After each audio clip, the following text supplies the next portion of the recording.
Muy buenas noches, qué bendición estar acá en la casa de Dios para compartir con la familia de Dios.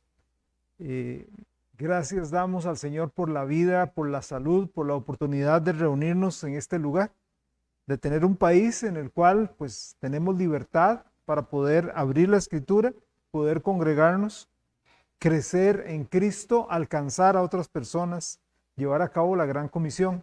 Vamos a orar para que el Señor nos dé sabiduría, gracia, para entender su palabra, en el caso mío, para poderla exponer con gracia y amor. Oramos. Señor, en este momento agradecemos porque estás acá. Agradecemos, Señor, porque tú siempre nos guías, nos ayudas, nos conduces por estas sendas de la vida. Gracias, Dios, porque nunca nos abandonas, porque podemos tener la certeza, la confianza de que estás con nosotros 24 horas, los 7 días de la semana. Cada día del año, cada minuto, cada segundo, estás con nosotros. No hay un instante en el cual estemos solos, en el cual tengamos que depender de nosotros sin tu presencia. Te pido, Dios, que tu presencia llene este lugar, que tu presencia, Dios, llene nuestros corazones, que excavemos en ellos y podamos sacar todo aquello que no te agrada, todo aquello que es un peso innecesario, todo aquello, Señor, ya sea, como dice el libro de Hebreos, el pecado, el peso, los pesos que llevamos, Dios, que sean quitados para tener una íntima, profunda, estrecha comunión contigo.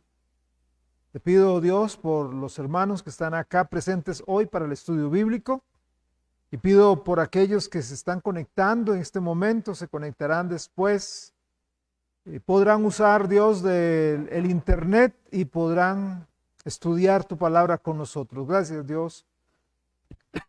Doy por cada uno de los presentes. En el nombre de Jesús, abre la mente para entender tu palabra. En Cristo. Amén. Quiero recordar que lo que estamos haciendo no es un estudio de cada libro propiamente, ni siquiera puedo llamarlo medianamente, perdón, ni siquiera medianamente profundo. Simplemente es como un vistazo, abuelo de pájaro, para comprender de qué trata el libro y quiénes son los personajes y cuál es la trama de cada libro. Repasando brevemente el último libro que vimos la semana pasada, que fue Primero de Samuel, dijimos que habían tres personas que descollaban, ¿recuerda? Ahí en el libro estaba Samuel, Saúl y David. Samuel y Saúl son los que más abarcan el libro de Primero de Samuel. Tienen más protagonismo, digámoslo así. En el caso de David se menciona muy poquito, se menciona su elección, se menciona como joven y se menciona como el ungido para el futuro sucesor del rey. El libro termina, recuerda, con la trágica muerte de Saúl y de Jonatán, su hijo. Segundo de Samuel nos cuenta la historia de David ya como rey de Israel. Y lo hace, digamos así, en dos grandes episodios. Vemos el ascenso, el éxito, la bendición de David que llega a una cúspide y luego vemos un gran fracaso moral y sus tristes consecuencias al punto que no puede llegar a levantarse. El libro inicia con David enterándose de la muerte de Saúl. Recuerde que David estaba por otro lugar, Saúl estaba en batalla con sus hijos y el ejército muere por allá trágicamente y llegan a avisarle a David y al resto del ejército que estaba por ahí. David entra en una tristeza muy profunda y él escribe un poema donde se lamenta de la muerte de Saúl. Qué interesante, qué interesante. Él se lamenta de la muerte de aquel que era el perseguidor. Se lamenta de la muerte de aquel que lo quería matar, que lo andaba persiguiendo por el desierto, que lo andaba buscando como fuera. ¿verdad? Y también escribe acerca de su amigo Jonatán. En los capítulos 2 al 6 leemos de una temporada de éxito, una temporada de bendición de Dios sobre la vida y el reinado de David. Todas las tribus llegan entonces a reunirse con David. Recuerde que eran tribus separadas, pero llegan a reunirse por medio de sus cabezas para pedirle al rey que unifique todas sus tribus en un solo reino. Que ya no estén trabajando por tribus aparte, sino que hagamos un solo reino. Y entonces eso es lo que hace David. David trata de buscar la manera de unificar las tribus. Y lo primero que el rey hace es ir a la ciudad de Jerusalén, que en ese entonces no era la Jerusalén de la cual leemos después. Jerusalén le pertenecía a los jebuseos. Era una ciudad enemiga de Israel. Entonces lo que hace David es entrar ahí, conquistar la ciudad para hacerla capital del reino, para hacerla la capital política, la capital social económica, pero también la capital religiosa.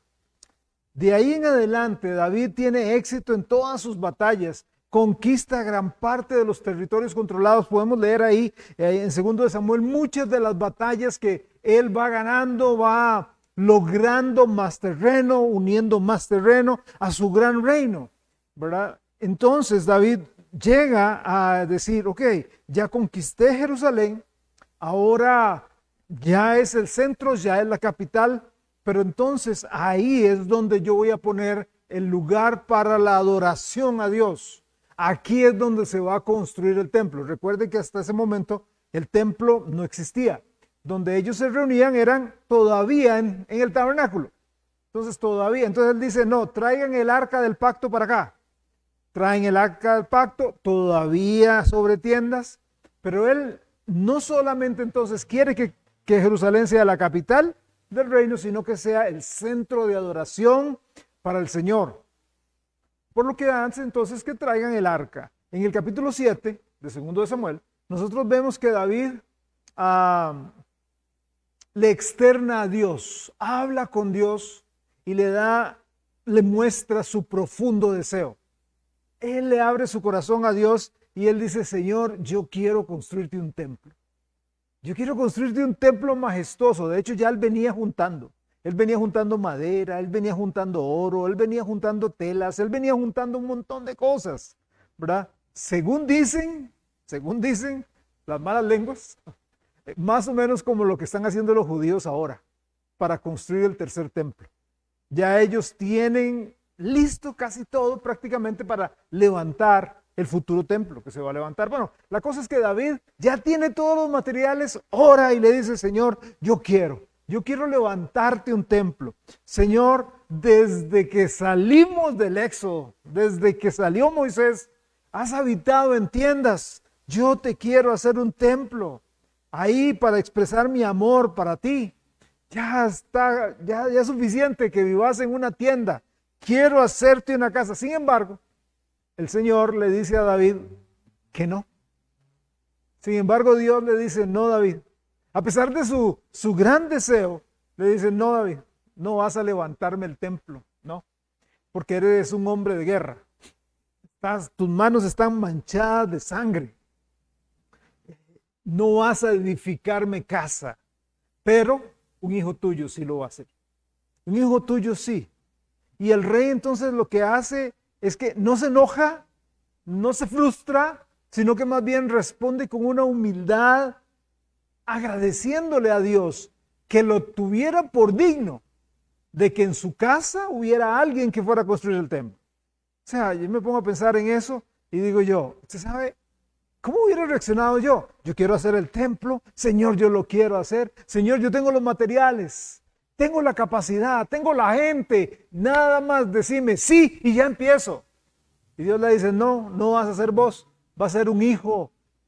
Ahí, en varios episodios de la vida de David, que espero algún día poderla estudiar, ¿verdad? Y enseñar acá, se nota mucha humildad en la vida de David. Era un guerrero. Sus manos, repito, manchadas de sangre, pero él dice, Dios, gracias. No lo puedo hacer yo, pero un hijo mío sí lo va a hacer. Dios por su parte entonces le dice que aunque él no va a construirle su casa, Dios sí le va a hacer de él una casa. Es interesante. Yo quiero hacer tu casa, Señor. No, no, no la vas a hacer. Yo voy a hacer una casa de vos. Yo voy a construir una casa de usted. De usted yo voy a levantar una casa. Se está refiriendo a una descendencia. Se está refiriendo a una dinastía que vendría de él. El Señor le está prometiendo a David que de él vendría el rey que construiría un templo para Dios aquí en la tierra y establecería, ojo, no un reino momentáneo, sino un reino eterno. Esa es la promesa que le está haciendo. Es una promesa de la venida del Mesías. Le está haciendo una promesa de la venida del Mesías. Acá hay algo muy lindo. Aquí en esto que le está diciendo, yo, Dios, te voy a hacer de ti, a David, una descendencia, una casa. Aquí hay un doble cumplimiento. Cuando uno lee la Biblia, cuando está estudiando la Biblia, hay cosas que son, hay profecías, no cosas, hay profecías que son de doble cumplimiento, de doble cumplimiento. Por ejemplo, en el libro de Joel hay una profecía de doble cumplimiento. Dice que en los postreros días, en el tiempo del profeta Joel, en los postreros días los jóvenes verán visiones y hablarán lenguas y luego viene Hechos, el Pentecostés, primer cumplimiento. Ahí está, la profecía de Joel. De hecho, Pedro lo dice, como dijo Joel. Entonces hay gente que no entiende esto de la profecía del doble cumplimiento y dice, aquí quedó, ya se cumplió. Pero hay un doble cumplimiento. ¿Cuándo será? Cuando Israel llegue a ser salva al final del tiempo, allá en el milenio. Será un doble cumplimiento. Volverá a suceder lo mismo. Acá Dios le dice a David, yo vas a tener un hijo y de ese hijo va a construirme una casa, un reino. Él dice, sí, qué glorioso. Salomón, viene Salomón, construye un templo y la gente dice, hasta ahí. Pero se está refiriendo al Mesías. Está cumpliendo con la promesa hecha a Abraham, Isaac y Jacob. Por eso, a veces hay que tener mucho cuidado cuando uno aborda el libro de Apocalipsis. Porque en Apocalipsis hay gente que dice, no, pero es que ya eso pasó y eso no. Apocalipsis no puede ser tomado a la ligera. Apocalipsis necesita, o sea, si usted quiere de verdad entender Apocalipsis, usted tiene que entender Daniel, tiene que entender Ezequiel, tiene que entender Jeremías, porque todo eso va concatenado. Tiene que comprender varias profecías hechas en Mateo, capítulo 24 y otros lugares. O sea, no es solamente agarrar un libro, y yo creo que a veces pasa, donde algunos maestros agarran un libro y dicen, por eso es que no hay rapto, por eso es que no hay esto, por eso es que no comprenden de que la Biblia es un todo. Y que hay libros como Apocalipsis, que no es un libro cronológico. Que no es que empieza cronológicamente. Capítulo 1, 2, 3, 4, pero después adelanta, atrasa y va para arriba, va para abajo, etc. Bueno, aquí en este caso Dios le está diciendo, vas a tener un hijo, tu hijo va a ser un templo y tu hijo va a ser un reino aquí en la tierra. Este tema del Mesías, David lo toca varias veces en los libros de Salmos. En los salmos mesiánicos, por ejemplo, el Salmo 22. Usted lee el Salmo 22 y es como leer acerca de la crucifixión de Jesús. Usted ve ahí, dice, soy gusano y no hombre, contar puedo todos mis huesos. Y usted lo ve ahí. Dios mío, ¿por qué me has desamparado? Ahí lo dice en el Salmo 22. David ni siquiera tenía en mente qué significaba eso que estaba escribiendo por inspiración divina. Y luego los profetas lo toman. Esta promesa conecta, como dije anteriormente, con la promesa de Dios hecha a Abraham en Génesis, donde el futuro reino mesiánico será la manera en que el Señor traerá bendición a todas las naciones. Comprendamos algo, nosotros no podemos tomar la Biblia así como digámoslo, como por partes separadas, ¿ok? Tenemos ahí, ¿verdad? Estamos ahora entrando a 2 Samuel y luego veremos Reyes y ahí sucesivamente. Todo eso es una revelación progresiva. Todo eso apunta a alguien. Aquí en la historia no es David, no es Salomón, no es Saúl, no es Isaías, no es Daniel, no es Joel, no es Amón, no es Sansón. Aquí es Jesús. Jesús, todo apunta a Jesús, a Jesús, a Jesús. Todo el Antiguo Testamento es a Jesús. Todo el Nuevo Testamento es al que vino y va a volver. Entonces a veces perdemos de vista eso y exaltamos a personajes como Abraham, como Isaac, como David, como Salomón, etc. Pero se nos olvida todo eso de reyes. ¿Por qué tantos reyes? Para mostrarnos que el hombre no puede reinar, que necesitamos un rey eterno. Como dice Isaías 9:6, un niño nos es nacido, hijo nos es dado, y el principado sobre su hombro, y se llamará. Y luego ahí viene, ¿verdad? Padre eterno, príncipe de paz, porque Jesucristo es el centro de la Biblia. Es a Él al que hay que apuntar.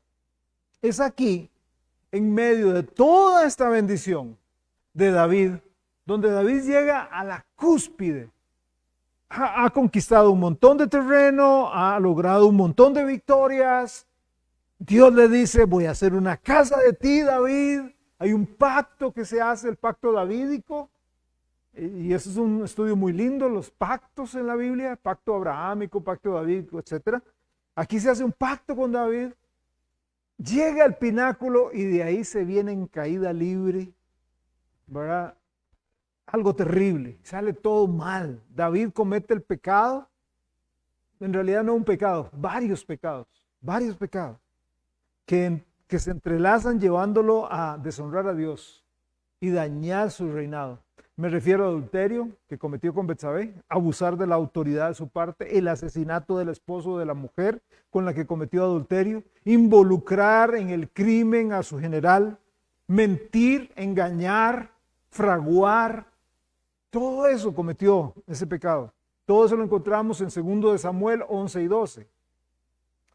Cuando el profeta Natán lo confronta, cuando Natán le llega y recuerdan, le cuenta una historia y David dice, sí soy yo, y reconoce todo lo que ha hecho.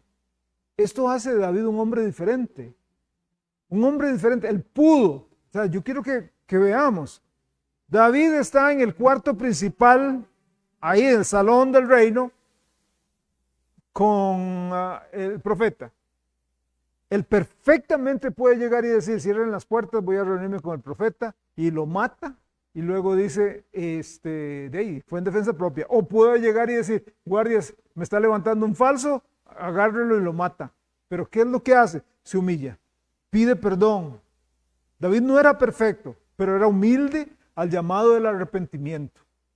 Eso hace, hay la gente que no comprende, pero ¿cómo David va a ser el hombre conforme al corazón de Dios? Cometió adulterio, mintió, sus manos están manchadas de sangre, pero cada vez que Dios le hablaba, David se quebraba. Esa es la gran diferencia a Salomón, a Sansón y a un montón de hombres más en la Biblia. O sea, no es que a veces pensamos de que es ser perfecto. No, solo Jesús es perfecto. Ve el caso de Pedro y ve el caso de Judas. Pedro, Pedro le dice al Señor, como el Señor le dice a Pedro, ¿me vas a negar 3 veces? Jamás, Señor. Todos estos cobardes te van a negar, yo no. ¿Me vas a negar? ¿Me vas a negar? Viene el momento, lo niega 3 veces. Luego Judas lo vende, es exactamente el mismo pecado. Cuando canta el gallo, ¿qué hace Pedro? se quiebra y llora amargamente. Cuando Judas, el Espíritu Santo le habla, ¿qué hace? Sale corriendo, coge las monedas, las revienta en el tesoro del templo y va y se ahorca. Esta es la diferencia de los corazones. O sea, uno llora arrepentido, pidiendo perdón. Y luego, ¿cómo lo vemos? ¿Cómo vemos a Pedro? Lo vemos allá arrancando el libro de Hechos, glorioso, hacia arriba, ¿verdad? ¿Cómo vemos a Judas? Ahorcado, cayéndose de la cuerda y partiéndose por la mitad cuando se cayó. Qué horrible final, ¿verdad? David no era perfecto. Dios le habló por medio del profeta Natán y él se arrepintió. Cuando Dios lo confrontaba con su pecado, él se quebrantaba. Producto de ese arrepentimiento de David es el Salmo 51. David entonces le pide perdón a Dios, le dice, por favor, agarra un hisopo y restriégame, límpiame. Él se veía sucio. Es que yo creo que esa es la diferencia hoy con el pecado, de cómo vemos el pecado. Vemos el pecado como, ay, me jalé una tortilla, ay, cometí un error. No, el pecado es sucio, el pecado mancha, el pecado daña, el pecado me afecta, daña mi relación con Dios. Y él dice, agarre un hisopo, restriégueme, porque me siento sucio. Así es como tenemos que ver el pecado. No es, ay, cometí un error, ¿verdad? No, un pecado. Está mal delante de Dios, lo ofendí, lo herí. No está bien. Dios lo perdona. Dios perdona a David. Pero también tenemos que entender lo siguiente. El hecho, si yo vengo haciendo malas obras o tomo decisiones garrafales, malas, Dios me perdona. Si yo llego a Dios, Él me perdona. Primera Juan, ¿qué dice? Si confesamos nuestros pecados, Él es fiel y justo para perdonar nuestros pecados y limpiarnos de toda maldad. Pero eso no quiere decir que Dios dice, no pasó nada. ¿Está bien? No, las consecuencias de mis malas decisiones, de mis pecados, siguen. Yo puedo llegar, cometer una barbaridad, asesinar a una persona y decirle, Dios, por favor, perdóname. ¿Y Dios qué va a hacer? Me va a perdonar. Pero yo tengo que enfrentar la justicia. Y voy a ir a la cárcel. No es que Dios quite, no, a mi hijo no lo toquen. No, así no. Dios perdona, pero las consecuencias siguen. Eso le pasó a David. La familia de David sufre las consecuencias. Sus hijos repiten la historia de su padre. Y ahí usted se va en 2 de Samuel leyendo esas cosas tan horribles. Lo que pasa es que los hijos repiten el cuadro del papá, pero con hechos peores, más trágicos. Por ejemplo, su hija Tamar es abusada sexualmente por su medio hermano Amnón. El hermano de Tamar se siente ofendido por lo que hizo su medio hermano. Entonces piensa, idea la manera de cómo matar a su medio hermano. Hasta que logra su venganza, hasta que concreta el asesinato. El reinado empieza de David a tambalearse. Todo por su pecado, por haberse apartado de Dios, por seguir sus propios caminos. Ese reinado empieza entonces a andar así como en la cuerda floja. Esto hace que la historia se vuelva cada vez más trágica en el resto del libro. Una historia muy parecida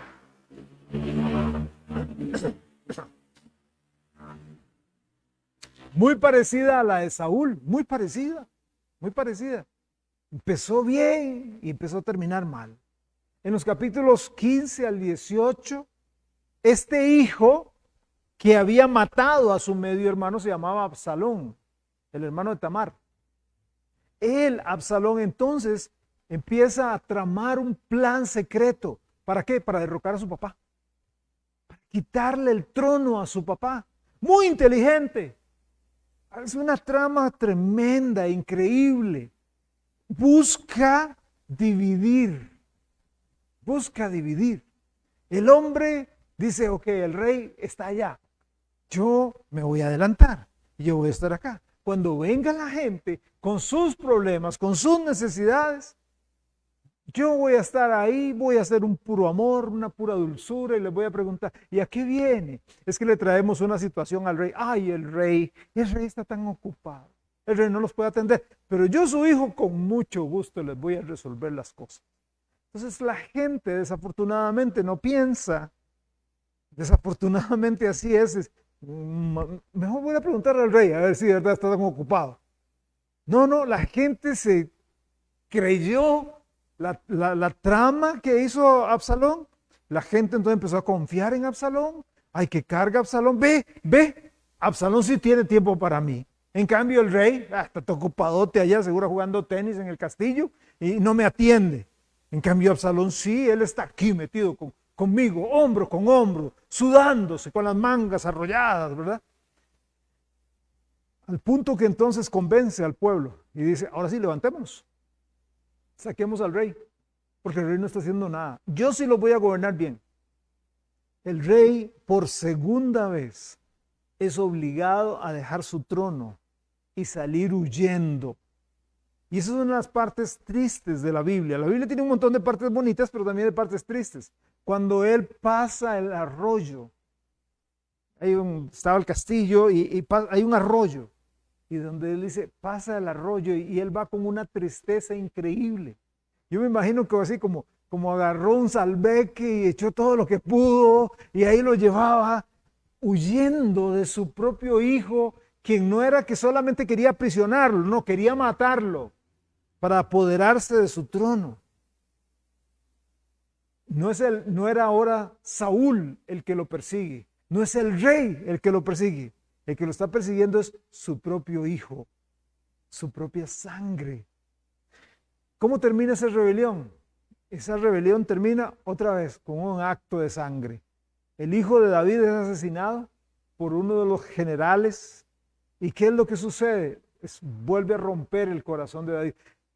Vemos hecho tras hecho, tras hecho, tras hecho, donde las situaciones rompen el corazón de David. Quiebran al corazón de David. En los capítulos 19 al 20 vemos a un David regresando a Jerusalén, a un David sentándose en el trono, pero ahora es un hombre cansado, ahora es un hombre quebrantado, ahora es un hombre herido por las consecuencias del pecado, al punto que ya en varias batallas los soldados lo ven que ya no tienen las mismas fuerzas y los soldados mismos, los generales, los valientes de David le dicen, mejor no salga ya con nosotros a batalla, mejor quédese, porque nos lo van a matar. Ya él no tenía las fuerzas que antes tenía, ya no tenía el vigor que antes tenía, ya no era el mismo David. Y el libro de 2 de Samuel concluye en los capítulos 21 al 24 con historias finales de un David que ya no era el mismo. Un David vulnerable, un David dependiente de la ayuda de los demás. Ya cansado. Prácticamente la vida manejada por otra gente de él. 2 de Samuel termina y entonces arranca 1 y 2 de Reyes. Como dije la semana pasada, 1 y 2 de Samuel, 1 y 2 de Reyes, 1 y 2 de Crónicas, en la Biblia hebrea no existe esa división, 1 y 2, es nada más libro de Reyes. ¿Y cuál es la temática? Eso mismo, los reyes. Hablar de los reyes de Israel. Esa es la idea. ¿Okay? Hablar sobre los reyes de Israel. Se enfoca en contar sobre la larga lista de reyes que vinieron después de David. Todo mostrándonos a nosotros que reinó este, pero viene uno a reinar que todavía no ha venido a reinar. ¿Okay? Yo quiero dejar claro eso. Jesús vino primero como un cordero inmolado. Una de las cosas que a mí me impresionan del Apocalipsis es que el Jesús que se presenta en Apocalipsis, o la apariencia, porque el Jesús es el mismo, Pero la apariencia de Jesús del Apocalipsis no es el mismo Jesús que la gente vio aquí. ¿A quién vio la gente aquí? A un cordero, a un hombre que le daban esta mejilla y ponía la otra. Todo para establecer el reino. Hay que comprender eso. La gente hoy día, ¿verdad? Se llena la boca y dice, bueno, le dieron por esta mejilla, póngase también la otra porque Jesús está estableciendo una norma de un reino futuro. ¿Ok? Eso hay que dejarlo bien claro porque la gente malentiende las cosas. Si te piden llevar la carga una milla, llévala 2. Entonces la gente dice, bueno, salimos a las 5 de la tarde, pero lleve la milla extra, salimos a las 8. No, ¿cuál milla extra? Esa es explotación. La gente entiende mal y utiliza mal los conceptos bíblicos. El Jesús que aparece en Mateo, Marcos, Lucas y Juan es un Jesús manso y humilde. Es un Jesús que es el Cordero manso que vino a morir. Pero el Jesús del Apocalipsis, que digo, es el mismo, pero una apariencia diferente, vea la descripción. Vea la descripción. Sus ojos son como llama de fuego. Sus pies son como bronce refulgente. Su manto es hasta abajo como el del rey y el sacerdote que viene a reinar. Al punto que Juan, quien conocía a Jesús aquí en la tierra, cuando vuelve a ver, cae como muerto, dice la Biblia. Porque su apariencia es, este soy yo, el rey. No el rey que la gente hizo lo que le dio la regalada gana y todavía lo seguimos haciendo. Ah, Señor, sí, yo te amo, vivo como me quiero. No. Ese rey va, por eso dice, toda rodilla se doblará. ¿Usted cree? Porque dice, toda rodilla, en Filipenses, toda rodilla se doblará de los que están en el cielo, en la tierra y debajo de la tierra. ¿Usted cree que voluntariamente el diablo va a llegar a doblar su rodilla? No. ¿Usted cree que Hitler, que toda la gente pecadora va a doblar la rodilla? No. Pero cuando vean a ese juez, no queda otro. Todo mundo va a agachar la cabeza y a decir, trágame tierra, porque ahí está el juez. Ese es el que vamos a darle cuenta. Entonces, este libro de Reyes lo que está haciendo es mostrándome un montón de hombres que reinaron, donde Dios anduvo buscando y buscando y buscando uno que de verdad lo buscara de todo corazón para hacer su instrumento aquí, pero no lo halló. Esa es una parte feísima, tristísima, mejor dicho, de la Biblia, donde dice, busqué entre los hombres uno que se pusiera en la brecha y no lo hallé. Y aquí vamos a ver un montón de reyes. Y si usted los lee, va a haber un montón de nombres, pero ninguno. Todo lo contrario, más bien, todos estos reyes fueron conduciendo a la nación hacia la ruina, hacia la ruina, hacia la ruina. Vean, David había dejado el reino en su máximo esplendor. ¿Ok? Había conquistado un montón, ya estaba un reino unido. La historia de Reyes inicia y termina enfocándose en Jerusalén. Así es como arranca. Reyes empieza en Jerusalén. ¿Cómo? Construyendo el templo. Ahí está Salomón. Ahora sí estamos en Jerusalén y él construye el suntuoso templo. Pero ¿cómo termina Reyes? Segundo de Reyes, termina con Jerusalén destruida. Empieza en Jerusalén gloriosa, Jerusalén destruida. Qué triste, por los babilonios y el exilio de los judíos ahí. En medio de esos dos eventos, la construcción del templo y la destrucción de Jerusalén,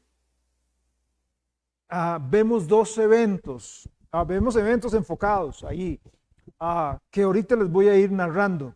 Eventos que van llevando al declive a la nación. Lo llega desafortunadamente por el pecado de Salomón, que ahorita vamos a ver cuál fue, por el pecado de Salomón, el reino que era uno solo se fracciona. Recuerden, primero eran familias con Abraham, luego tribus en el Éxodo. Después de esas tribus se unen en un solo reino y ahora ese reino se fracciona y se convierten en reinos rivales. El reino del norte con su capital en Samaria y el reino con 10 tribus y el reino del sur con 2 tribus con su capital en Jerusalén. Eran enemigos entre ellos. También vemos cómo Dios trató de prevenir la corrupción ahí en Reyes. Vemos cómo Dios trató de romper ese patrón de corrupción de Israel, enviándoles profetas para que les avisaran, para que se volvieran a Dios. ¿Y qué es lo que hace la gente? Caso omiso. El exilio fue la inevitable consecuencia. Hermanos, hoy no tenemos profetas físicos, no tenemos profetas físicos, pero tenemos la Sagrada Escritura, tenemos todo el consejo de Dios. Así como Israel no hizo caso a Dios, más bien hizo caso omiso a Dios y lo llevó al cautiverio. Vea cómo hoy nosotros, los seres humanos, no estamos haciendo caso a Dios y nos está llevando en cautiverio. Es un cautiverio espiritual. Desafortunadamente vivimos cautivos del diablo y no nos damos cuenta. Y no podemos llegar a decir, no sabía, es que si yo hubiera tenido un Isaías, aquí lo tiene. Son 66 capítulos. Ya leyó el mensaje de Isaías. Ya leímos el mensaje de Habacuc. Ya leímos el mensaje de Sofonías, o el de Joel, o el de Amós, o el de Elías. No tenemos excusa. El libro, es por eso que viene el rapto. Es por eso que viene el rapto.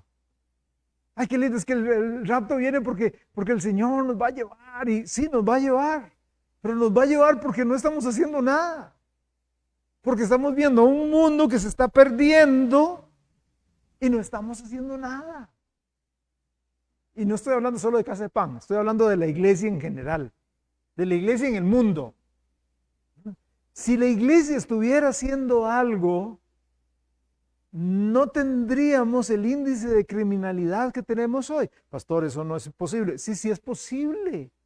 Sí es posible. Si nos remontamos al siglo XVIII, al siglo XVII, los bares cerraban.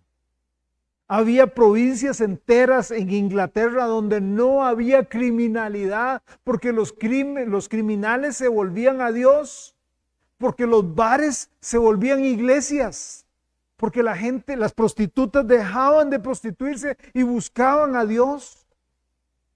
A principios de 1900, con grandes avivamientos en los Estados Unidos, se cerraban los lugares de pecado, se cerraban los casinos, se cerraban todos estos lugares de juegos de azar y todas esas cosas, y la gente buscaba a Dios. Entonces, no me venga diciendo que es porque tenemos más policías y más seguridad y mejor es esto y mejor aquello. No, es porque la iglesia está perdiendo la sal, la misión por la cual está aquí en la tierra, sal y luz. No estamos hablando de Cristo, no estamos predicando, no estamos viviendo el evangelio. Y entonces el mundo corre desbocado. Corre desbocado. Desafortunadamente. Hoy iglesias se preocupan más en meter danza hebrea para entretener a la gente, y no somos hebreos,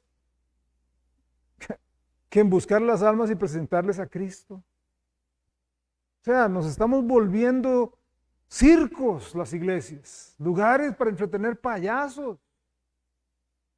Nada más. No se está predicando la Biblia, no se está enseñando la Biblia, no se está desafiando a la gente a vivir en santidad.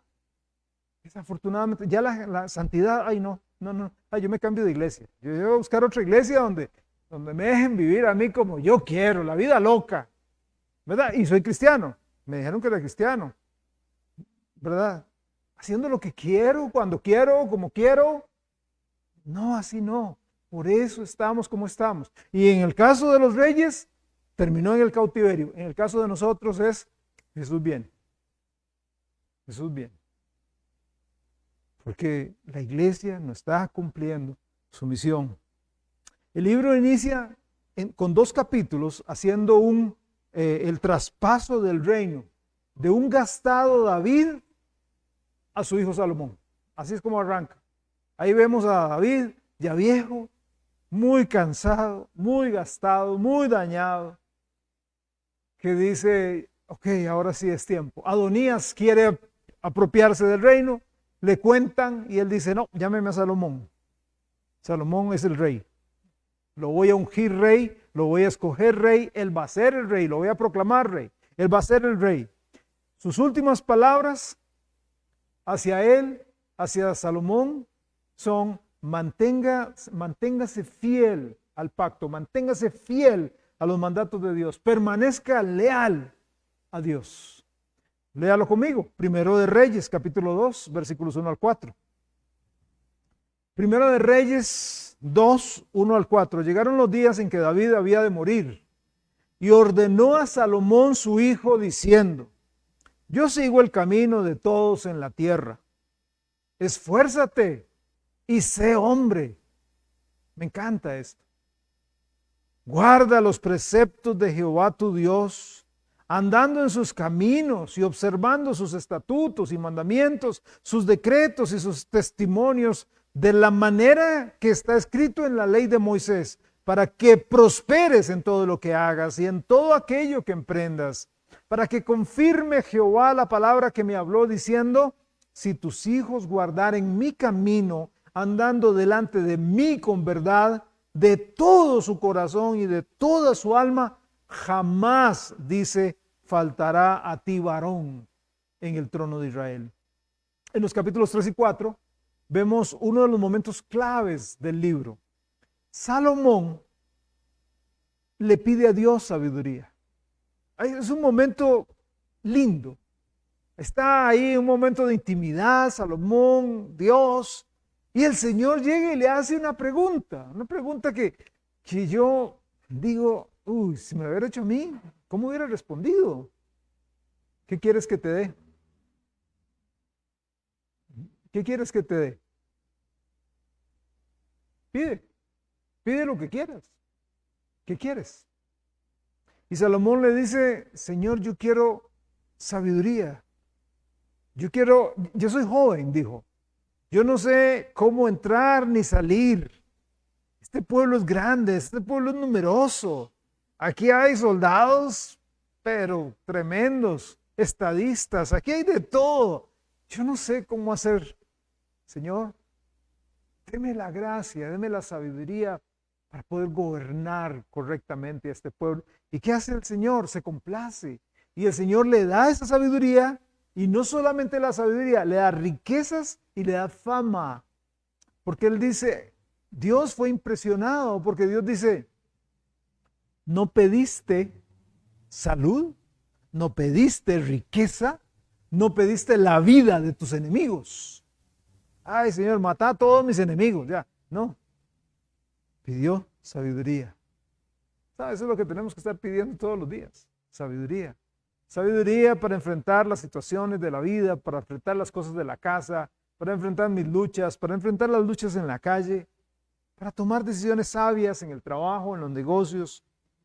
Luego, aquí en Primero y Segundo de Reyes, siguen los detalles de la construcción del templo. Ahí se llevan bastantes capítulos.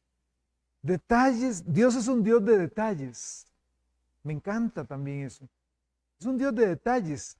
No es así como un Dios de masa, así que vea, haga todo en pelota, ¿verdad?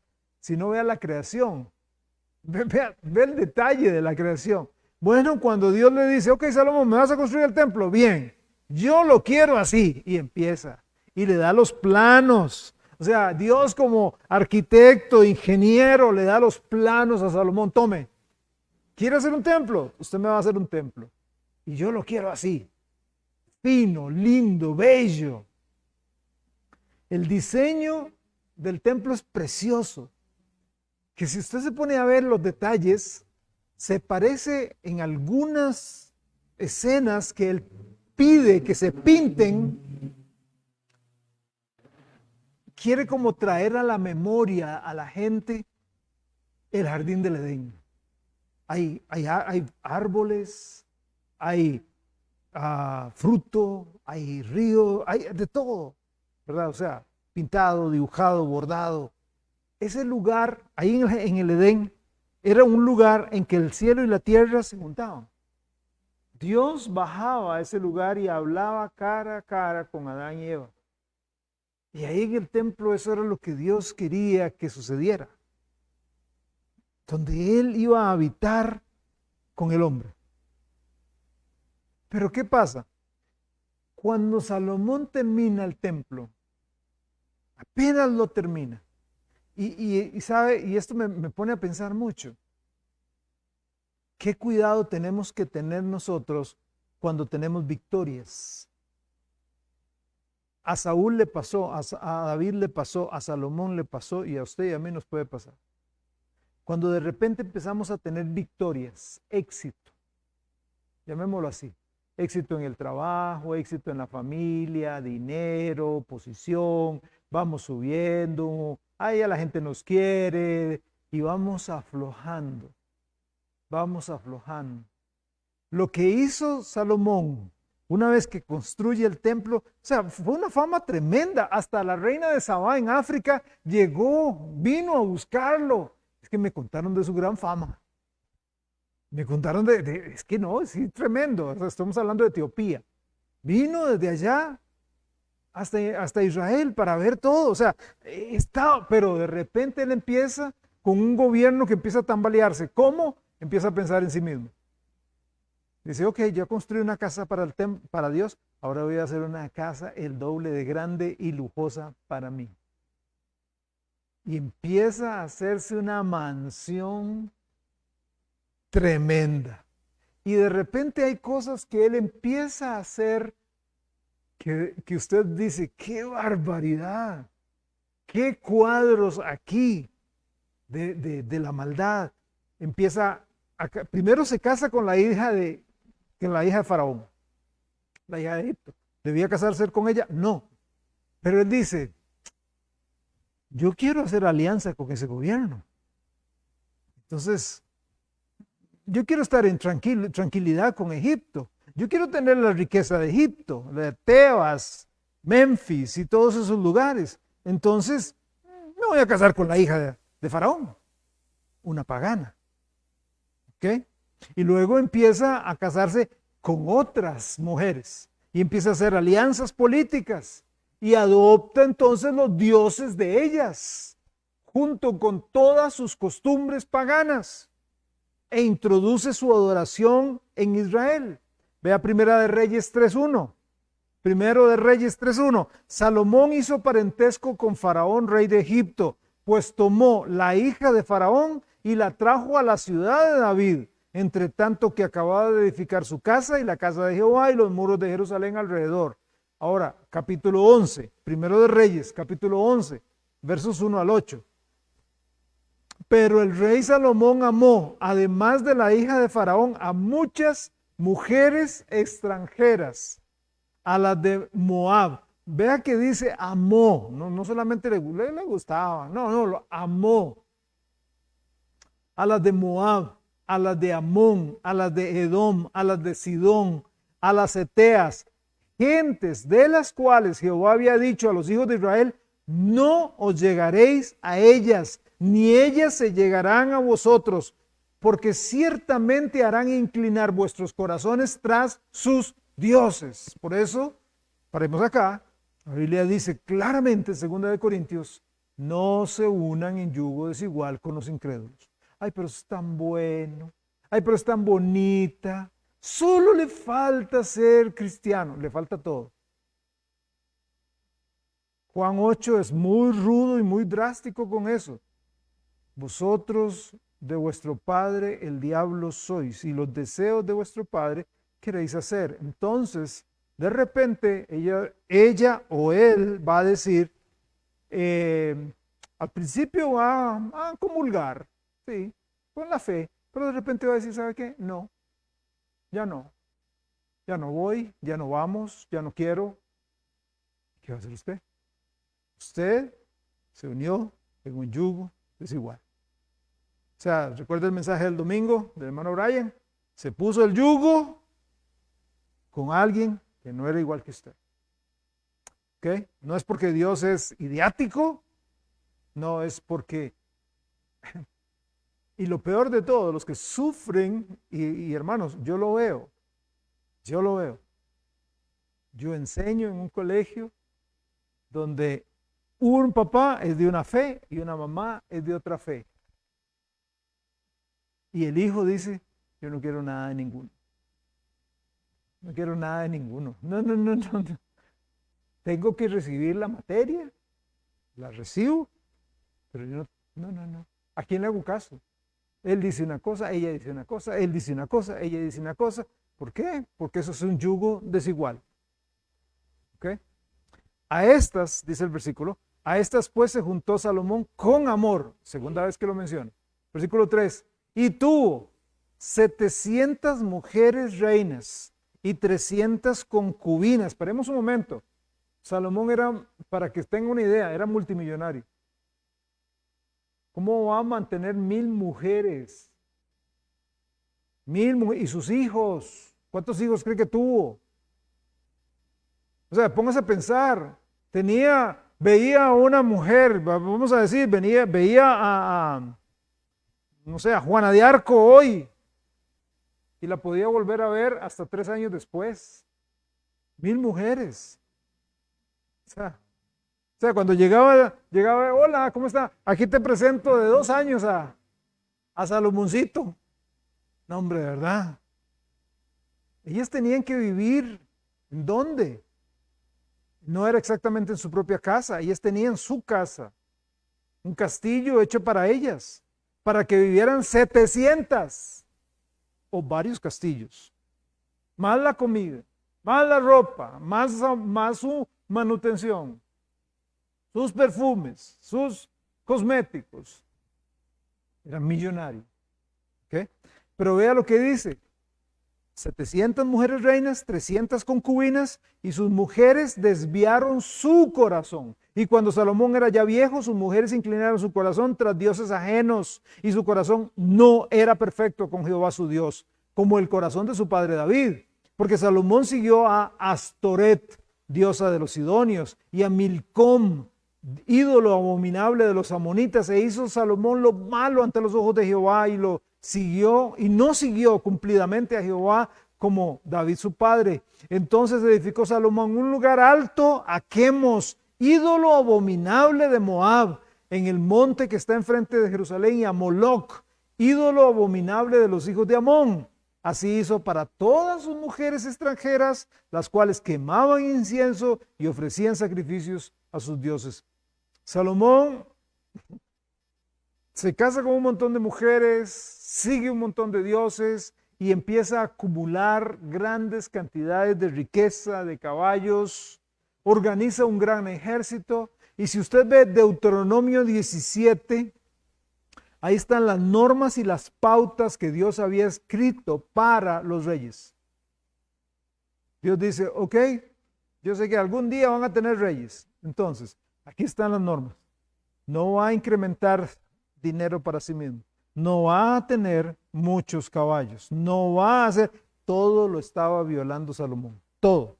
Absolutamente todo. En los capítulos 12 al 16 encontramos al hijo de Salomón, Roboam, siguiendo los pasos de su papá. Ambicioso, codicioso, hambriento de poder. Salomón, para construir todo lo que construyó, establece la esclavitud. Para poder pagar a los esclavos, necesitan subir los impuestos. Entonces, Roboam, llamado por los ancianos, le dicen, no suba los impuestos porque el pueblo ya está a tope. Pero se vuelve a los jóvenes y le dice, ¿qué hace? Esos viejos. No, haga usted, dígale, si él hizo tal cosa, usted va a hacer más. Y eso fue lo que hizo. ¿Y qué fue lo que pasó? Que entonces, hasta ese momento todavía era un reino. Entonces 10 tribus gobernadas por Jeroboam, comandadas por Jeroboam, le dicen a Roboam, no señor, a partir de ahora nos separamos. Y cuando gritan, por ejemplo, cuando usted lee en la Biblia que gritan, Israel, a tus tiendas, es como decir, arrolle y vámonos. O sea, no nos quedamos aquí con ellos.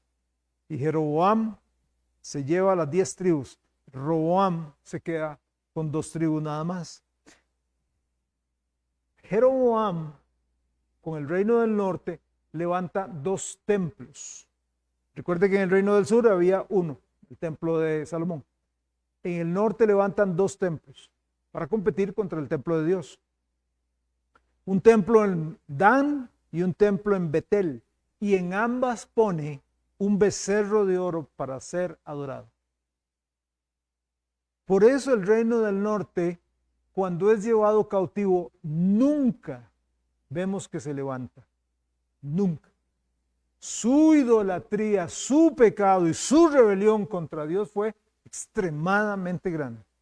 A partir de acá, partiendo del capítulo 17, la historia vemos rey tras rey. El reino del norte tuvo 20 reyes. 20 reyes, todos malos. Ni uno solo bueno.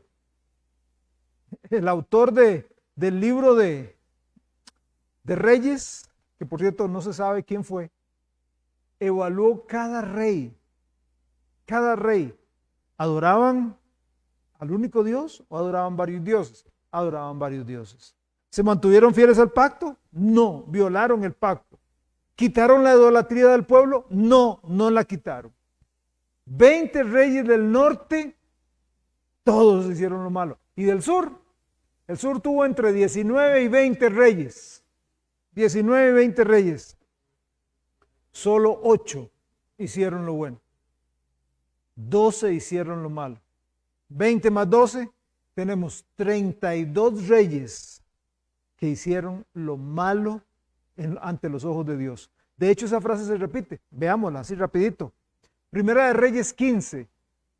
Cuando usted lee, es una frase ahí, cuando usted lee Primero de Reyes, Segundo de Reyes, es una frase que se repite vez tras vez tras vez. Primera de Reyes 15, 25, 26. Nadab, hijo de Jeroboam, comenzó a reinar sobre Israel en el 2.º año de Asa, rey de Judá. Ve, usted siempre va a ver esa comparación. Uno está reinando en el norte, otro está reinando en el sur. Y reinó sobre Israel 2 años. Cuando dice Israel, siempre se refiere al reino del norte. E hizo lo malo, aquí está, e hizo lo malo ante los ojos de Jehová, andando en el camino de su padre y en los pecados con que hizo pecar a Israel. Primero de Reyes 16, 25.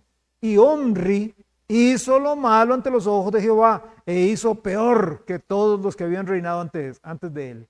Segundo de Reyes 8, 16 al 18.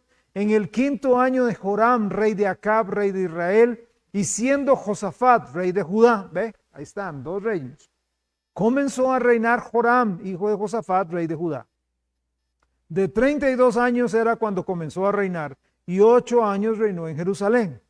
Y anduvo en el camino de los reyes de Israel, como hizo la casa de Acab, porque una hija de Acab fue su mujer, e hizo lo malo ante los ojos de Jehová. Segundo de Reyes 24. De 21 años era Sedequías cuando comenzó a reinar. Y reinó en Jerusalén 11 años. El nombre de su madre fue Amutal, hija de Jeremías de Libna, e hizo lo malo ante los ojos de Jehová conforme a todo lo que había hecho a Joacim. Este descalabre espiritual de los 2 reinos introduce la escena donde entran los profetas. Dios pone profetas, no hechiceros, no adivinos.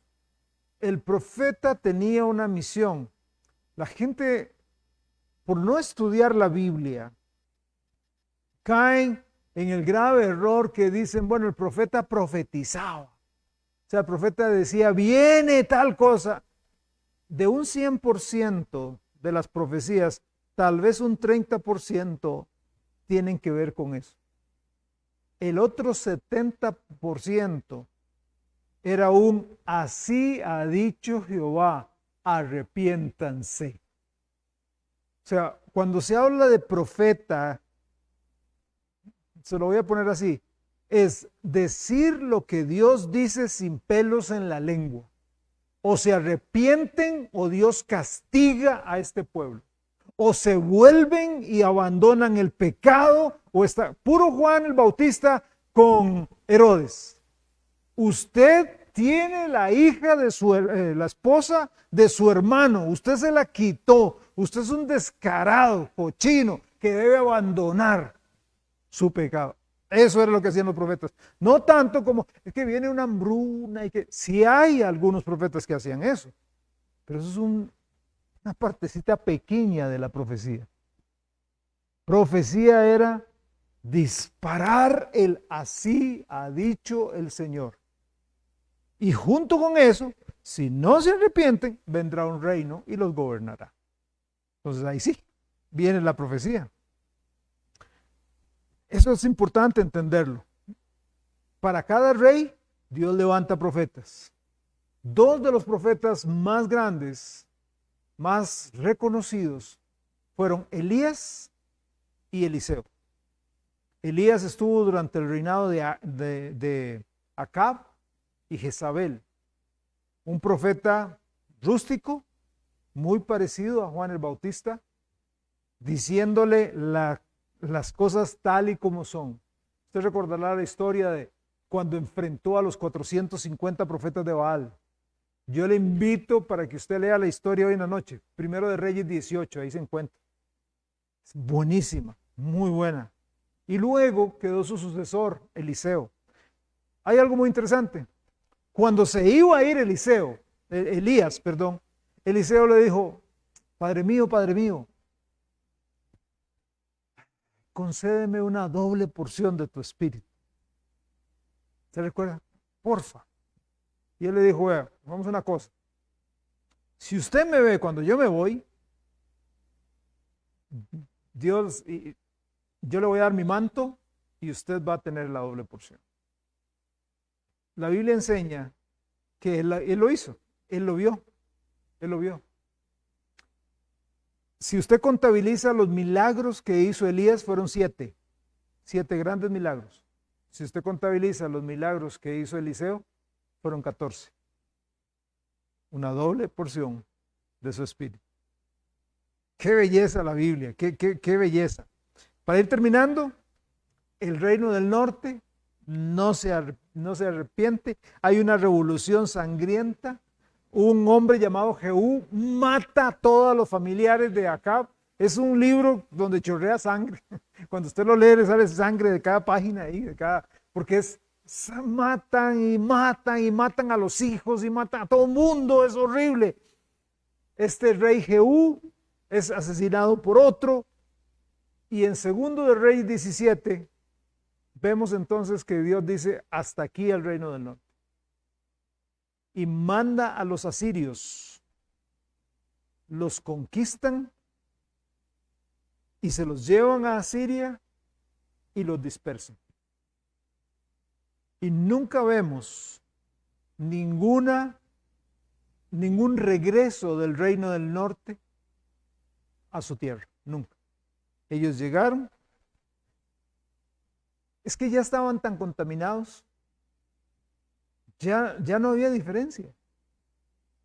Cosa diferente cuando llegamos a los últimos capítulos de Segundo de Reyes, cuando los babilonios toman preso a los de Judá, a los del reino del sur, se los llevan, destruyen Jerusalén, se los llevan prisioneros. Ahí encontramos, entre esos que se llevaban presos, iba Daniel y sus amigos, todo el mundo hacia Babilonia.